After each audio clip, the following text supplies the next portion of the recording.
Penonton, Bapak Ibu, saestu menika lare ajaib niki. Nggih, ajaibe napa? Atase kelas kalih niki sampun ngertos gegendingan tembang Jawa. Niki ngepaske laras niki mboten gampang lho Bapak Ibu. Jenengan sing sepuh-sepuh mawon kadang-kadang kan nembang mawon angel mboten pas. Ning lare niki saged pas teng nada, teng titi laras, teng irama nggih sae. Larene cilik ning pinter. Ireng manis kaya cilikane Bu Kesi, Nduk. Ora ireng lagi. Nggih. Iki mboten ireng ning coklat kaya blitur. Nduk Sofi. Jan sampean luar biasa. Bu Kesi mau ternyuh, ngerti ra ternyuh? Meser medem. Ternyuh ngerti ra, Nduk?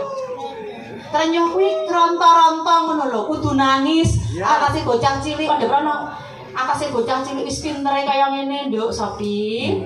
Pengen dadi sinden kondang tenan. Betul. Masya Allah, tak tungak-tungakne Nduk. Muga-muga sok sama jadi generasi penerusnya Bu Kesi.